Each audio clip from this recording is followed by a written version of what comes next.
You think a certified pre-owned sticker means your car is safe? Thanks to a terrifying legal loophole, the car sitting in your driveway right now might have been involved in a fatal crash, and the dealer doesn't have to tell you. Not the crash, not the damage. Not even that somebody died in the seat you're sitting in. And before you say, that can't be legal, last year alone, roughly 2.5 million cars were declared total losses by insurance companies, and then put right back on American roads.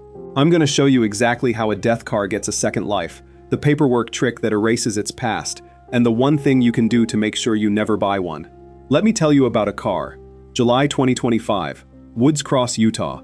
A 17-year-old girl named Alexia is driving a 2019 Hyundai Sonata. Her mom bought it for her 16th birthday from a dealership chain called Auto Savvy. The salesman said the car was, quote, just as good as new. It wasn't. That Sonata had already lived a whole other life. It had been in a crash bad enough that the insurance company declared it a total loss. The airbags blew, the car was written off, done, dead. But instead of being scrapped, it went to a salvage auction. A rebuilder bought it, patched it up, and when they replaced the deployed airbag, they didn't use a real one. They allegedly installed a counterfeit airbag inflator, an illegal Chinese knockoff that costs about $100 instead of $1,000. And here's what a counterfeit inflator does in a crash. Instead of cushioning you, the metal canister ruptures like a grenade and fires shrapnel at your face at hundreds of miles per hour. Alexia got into a crash a normal airbag walks you away from. The fake inflator exploded. She was killed by the exact device that was supposed to save her life. And the terrifying part? Almost every step of how that car got to her was completely legal. Here's the pipeline nobody talks about. Step 1. A car gets into a serious crash. Maybe someone's hurt. Maybe someone dies. The insurance company runs the math.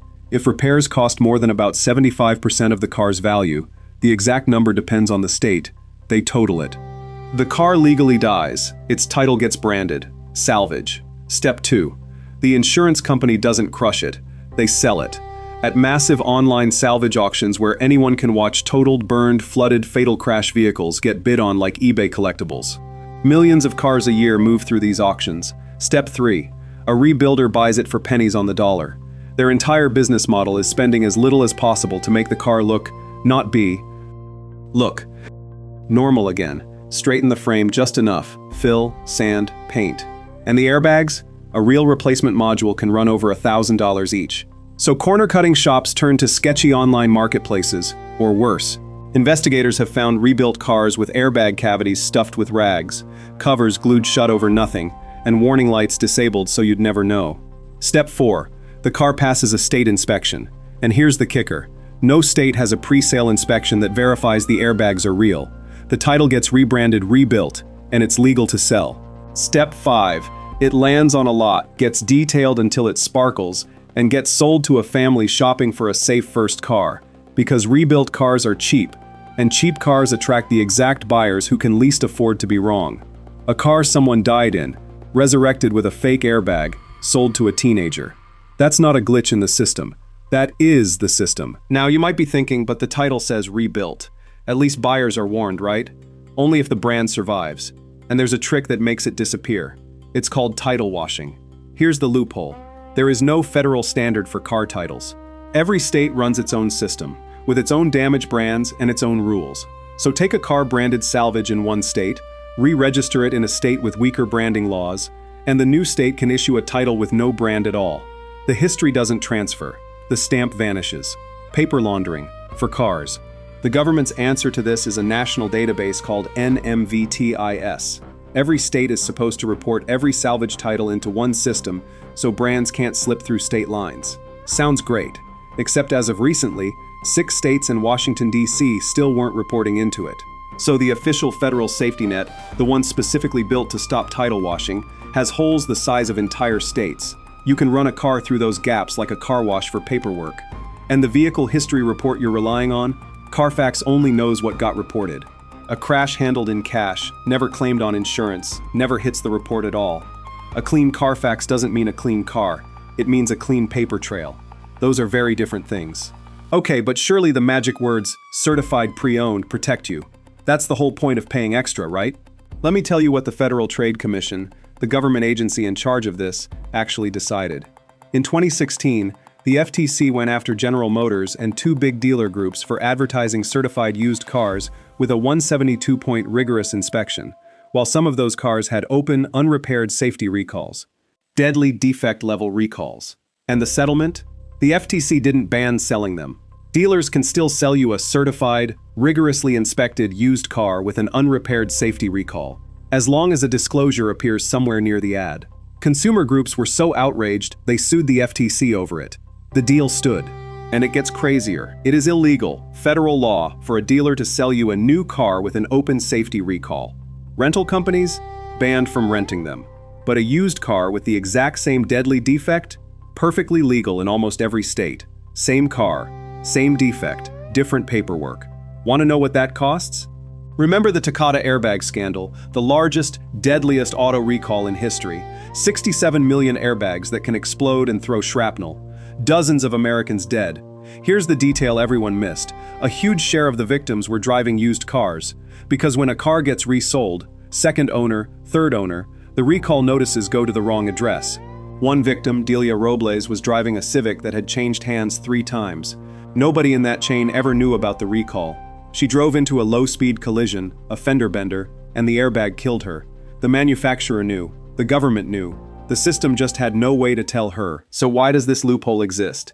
Here's the comparison that breaks people's brains. In California, if somebody dies in a house, the seller is legally required to disclose it to buyers for the next 3 years. Any death, natural causes. It's considered a material fact. A car that someone died in a crash, from a defect that might still be in the car. No state requires that disclosure, not one. A haunted house has more consumer protection than a death car. Part of it is money. Used cars are a $1 trillion market. Dealer associations are among the most powerful lobbies in every single state capital, and every extra disclosure rule is a rule they fight. Congress has repeatedly seen bills, like the Used Car Safety Recall Repair Act, that would simply require dealers to fix known deadly defects before selling. They keep dying in committee. And part of it is the oldest phrase in the used car business, as is. That little federal buyer's guide sticker on the window.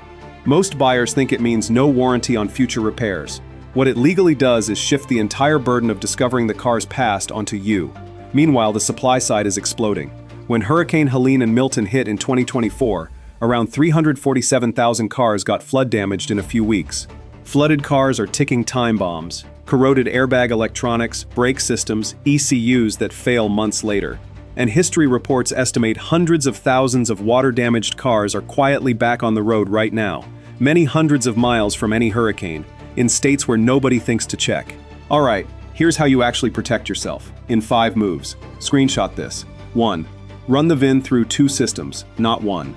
Carfax or AutoCheck, plus the government's own NMVTIS report. It costs a few bucks, and catches brands the commercial reports miss. If the car spent time in a non-reporting state, treat gaps like red flags. 2. Check the recall status yourself.